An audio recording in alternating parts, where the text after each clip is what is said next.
আসসালামু আলাইকুম। ওয়ালাইকুম আসসালাম। কোথায় আসলেন বাচ্চা নিয়ে? আরে স্কুল থেকে স্কুল থেকে পলাইছে, পড়বার চাই না। বাচ্চাটারে একটা কবিরাজ টবিরাজ দেখা মধ্যে খুঁজতাছি, এর লেগে যাইতাছি। আরে রাহেন, কবিরাজ কবিরাজ আমার কাছে বড় কবিরাজ আছে নাকি? আমি তো বড় কবিরাজ। তাই নাকি? কি সমস্যা আমার কাছে কোন? আরে আমি তো আগে জানি না রে ভাই, আপনি কবিরাজ নাকি? তাহলে চলেন চলেন চলেন, একটু পোলাটারে একটু দেখা দেন। আচ্ছা, বাচ্চাটা অনেক দুষ্টামি করে, স্কুলে যায় না। বুঝছি। আমার তো তাহলে বইতেই বইডু। এটা নাকি? হ্যাঁ হ্যাঁ, বসে।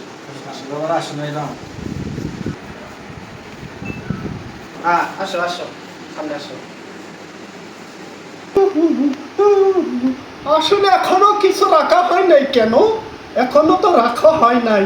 আমি কেমনি করে তোমাদের সমস্যা বোঝাবো?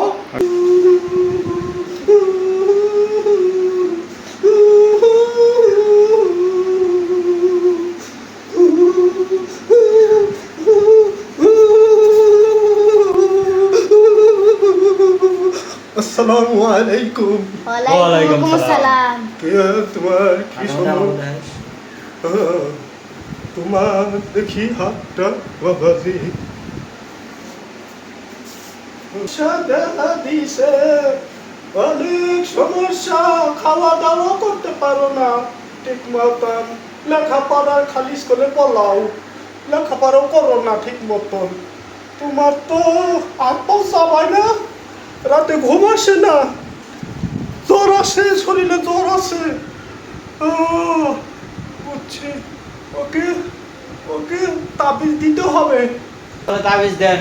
তাবিজ দিতে ফর করি সর করি আর করি পিট করি সব করি লাগবো। এগুলো দিয়ে মিলিয়ে বানিয়ে দিব।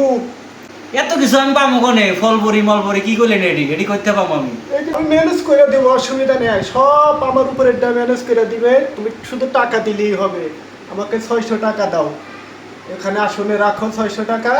আমি তোমার ছেলের তাবিজ দিয়ে দিতেছি, সব সমস্যার সমাধান হয়ে যাবে, কোনো সমস্যা নাই। তাহলে এ কথাই রইলো, আমি এখন যেতে পারি।